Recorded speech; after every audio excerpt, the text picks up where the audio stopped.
The sunset is turning the sky a brilliant orange-pink as our helicopter touches down on the hospital's helipad. I'm the first out of the Little Bird helicopter, the rotor wash whipping at my clothes as I trot to the edge of the helipad and kneel down. I hold my Beretta PMX submachine gun lightly as the rest of my squad exits the aircraft. We're all wearing light tactical gear that includes vests, but not helmets. Our vests all have a patch on the back that says Animal Control. It's as close to the truth as the Foundation is likely to give people. It's technically true. What we're hunting is certainly not human, but the briefing I received on the creature tells me it's not like any animal I've ever seen. There are 6 of us total, and we'll be splitting into 3 teams of 2. The other 2 teams head into the hospital without a word, as Farrar kneels next to me. Behind us, the helicopter lifts off and flies away, taking the rotor wash and the noise with it. As the roar of the helicopter fades, it's replaced by city sounds as Farrar and I look at the sunset, waiting for the other 2 teams to head off into the city before we start our search. You think we'll find it? I ask. Probably. It's just a matter of knowing where to look, where it's likely to feed, Farrar says. So you've dealt with these things before? Farrar nods. I was on the team that captured the last one. You lose anyone during the mission? Nope, Farrar says. But that one we caught in a small town in West Texas. This one has a whole city of choices. Could be a lot more difficult. They've been hunting this thing all day, right? And they couldn't catch it? Farrar smiles. They only bring us in when they can't handle their shit, he says. Besides, something happens to these things in the sunlight. They're essentially invisible during the day, and they tend to stay in the sky, flying around, constantly on the move. The only way they can track them during the day is by locating their heat signature, and they were closing in on the thing when it suddenly disappeared. The last sighting was about 2 clicks that way. Farrar points east, toward the buildings of the small downtown area and the darkening sky beyond. So, what's the plan? I ask. I've been with the Foundation for a year, and I'm still not used to the lack of information on missions.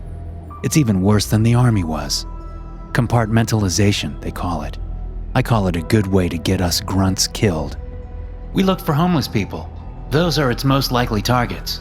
We're tapped into the emergency response system. If a call comes through about a 4-foot freaky flying thing, or anything that sounds like it, we double time it over there. I nod. Sounds simple enough, but I don't like the fact that we'll probably be too late to stop the thing before it kills someone. All right, Shadrach, Farrar says. Let's go. We trek down through the hospital, ignoring the looks we get from patients and staff. The helipad was the best place to land the helicopter. Landing it anywhere else would have drawn too much attention. Plus, we have vehicles waiting for us in the hospital's parking garage, put there by Foundation connections not even 20 minutes ago. We find the black Jeep exactly where they said it would be. I jump in the driver's seat and fire it up. 2 minutes later, we're on the quickly darkening streets, driving toward our sector of the city, waiting for a call to come through on our radios. Left here, Farrar says, looking up from the small laminated map in his hand. There's a place where homeless people hang out up ahead. Sure enough, we come upon a highway underpass, below which is a miniature tent city. I pull over to the side of the road, leaving enough room between us and the underpass so we can see both the sky and the homeless camp. I turn off the engine. Now, we wait. Farrar checks in with the other 2 teams for any news, while I alternate scanning the sky and the tent city. On the shared channel, I hear the 2 teams report back that they haven't seen anything. No one has seen anything yet, Farrar says, after a few minutes of talking to HQ on the radio. They have drones circling the city, looking for the thing with infrared and low-light cameras. Just a matter of time. We sit for another 10 minutes before a call comes through. A woman reported seeing a giant bat landing on her neighbor's roof at 241 South Kings Court Road. HQ says over the shared channel. That's in our sector, Farrar says, quickly pulling the address up on the Jeep's GPS system. Fire it up. I pull away from the curb, zooming down the road and taking a right at the next street, following the GPS. It takes us less than 5 minutes to find the place. We screech to a halt and are out of the vehicle with our weapons ready and trained on the house. Broken window, I say, gesturing at the top right window of the 2-story home. "This is it," Farrar says. "Cover the window while I find a way in." I stay back, ready to fire if the thing comes out of the window. Farrar tries the front door of the white and blue house, but it's locked. He tries the front windows, both locked. He heads around back while I keep my sights on the broken window. After about a minute, the front door opens and Farrar is there, gesturing for me to come in. We move through the house quietly, clearing the first floor. There are a few lights on, but we don't see anyone or anything. I follow Farrar up the stairs, and we clear the rooms as we come to them. The one with the broken window is the last one we come to. The door is closed. Farrar steps up next to the door, his back to the wall, and reaches out to grip the doorknob. He nods at me. I nod back. He opens the door quickly and steps back, so I have a clear line of sight. All I see is a dresser and a closet from where I am. I step into the room and turn left and see a bed there. The sight on the bed nearly freezes me in my tracks. There's a man lying on his back. His eyes are open, but there's a big ragged hole in his neck, as if a spike had been jammed there and then removed after he was dead. Positioned over this dead man is an SCP-631 specimen. It's just over 4 feet long and has a shell-like body similar to a lobster, but without the segmented tail. It does have a tail, but it looks more like a cross between a lizard's and a scorpion's. It's long and ends in a savage stinger, about the right size to match the hole in the man's neck. Its legs look more like a crab than a lobster's, segmented and spider-like. It doesn't have pincers like a crab. Instead, it has mandibles with little spikes at the end, almost like sharp fingers. Above its mandibles are beady black eyes on small stalks. I can see its leathery wings, folded up against its body. The thing doesn't seem to notice me as I stand there, half frozen with shock. It's paying more attention to the dead man whose abdomen has been sliced open, the skin peeled back. The creature reaches down into the man's chest cavity with its mandibles and pulls out what looks like his liver. It jams the bloody organ into its mouth, which is a moist and hairy black hole situated between its mandibles. Revulsion and anger flow through me, and I snap out of my shocked state. My finger goes to pull the trigger, but Farrar stops me before I shoot the thing. "Don't," he says in a whisper. "Just wait." "What? Wait for what?" "Just wait, damn it. That's an order. This thing's about to die when it's done. We can just sit back and watch it." I want to argue. I want to tell Farrar to go to hell. The sight of this creature puts me on edge. It's just wrong. It shouldn't exist, and I want to be the one to kill it. But ignoring an order is something I just can't do. The chain of command is the only thing holding the world together. So I step back, but keep my gun raised and ready, just in case. The creature doesn't seem to know we're here. It continues to eat the man's organs, which takes several minutes. It's a truly disgusting sight, and the sound that it makes, the sounds of it tearing the wet and slimy organs out of this poor man's body, are enough to make me want to throw up. When all the man's internal organs have been eaten, the creature turns around on its 6 segmented legs and begins to defecate in the man's chest cavity. At least, I think it's defecating at first, but I realize that the gray globular forms that it's pushing out are eggs. It's laying eggs in the man. I turn to Farrar. "What the fuck are we doing here, sir? We're letting it lay eggs?" Farrar looks from the creature to me and back again. He seems to come to some kind of decision. He grabs me by the arm and brings me out of the room back into the hallway. "Listen," he says.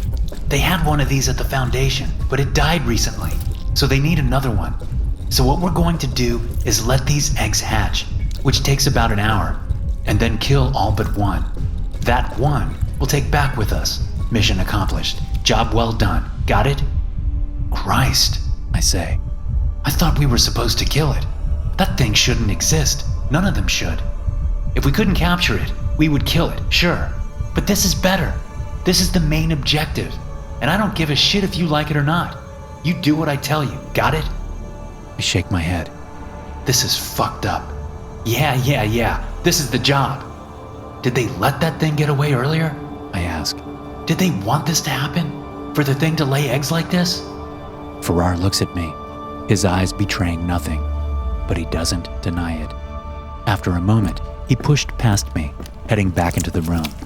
I follow him, resigned to my duty. Once the creature is finished laying the eggs, it crawls down off the bed and collapses onto the floor. Almost immediately, it begins to melt. It's like watching a body decompose in fast motion. Not even 10 minutes pass before the thing is just a puddle of thick, discolored, foul-smelling liquid. There's a cage in the back of the Jeep. Farrar tells me. Go get it and bring it back up here. I walk outside and grab the small metal cage from the back of the Jeep. I'm heading back in when a red sedan pulls up into the driveway.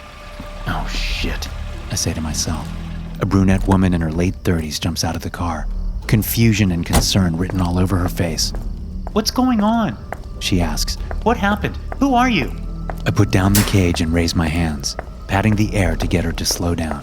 Ma'am, I'm going to need you to stay out here until we've resolved the situation inside. We're with animal control. We're dealing with an animal in your home. An animal? What animal? Where's my husband? She has quickly closed the distance between us, heading for the front door. Ma'am, you can't go in there. I say, grabbing her by the shoulders. It's for your safety, please. Wait until we're done. Where's my husband? She says, panic building in her voice. Her eyes dart up to the broken window. Where is he? I'm backpedaling, trying to keep her from going in the house, but she's pushing me back. I'm trying to be gentle with her. I don't want to have to hurt her. But as she's pushing me back, my foot catches on the side of the concrete walkway leading up to the house. I fall backward, and the woman uses the opportunity to rush into her house. Ma'am! I call out. Stop now! I get back to my feet and run into the house, seeing that the woman is already halfway up the stairs. I catch up to her as she's turning the corner to head down the hallway to the bedroom. I grab her and pin her against the wall. Damn it, woman! The front of her head bursts, spraying blood and bone all over my face, neck, and the front of my vest. Her body crumples down to the floor. What? I say, looking over to see Farrar standing in the bedroom doorway, his submachine gun up against his shoulder. You shot her. Why? That's the job, he says, as if that explains it all. Now, go get the cage. These things are going to hatch soon. I need your help to kill all but one. I look back down at the woman, whose forehead is missing, blown apart by a high-velocity round. This is the job? I whisper. I retrieve the cage and then head back to the bedroom. The eggs hatch, and the miniature SCP-631 creatures immediately begin consuming the rest of the man's body. Farrar and I use our knives to kill all but one of them. That one, we let eat its fill before we cage it up. It seems they're fairly harmless when they're young. We call in a cleanup team as we leave. They'll deal with the mess inside. As we pull away from the house, I can still taste the woman's blood on my lips. I haven't had a chance to clean it off my face. This is the job, I whisper. What did you say? Farrar asks. Nothing. I didn't say anything. SCP-631 is a species of a large predatory organism with a vaguely crustacean appearance. They have wings and a reptilian tail terminating in a venomous stinger.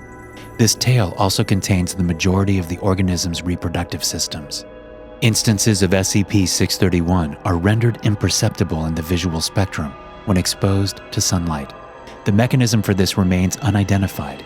They do not sleep and remain active at night. To reproduce, the creature will locate the nearest isolated sleeping human and impale the victim's throat with its stinger, thus preventing any vocal reaction. Following the injection of its paralytic venom, SCP-631 will remain in this position for 2 to 3 minutes while the victim expires. Then, it will quickly consume the victim's internal organs, replacing them with fertilized eggs.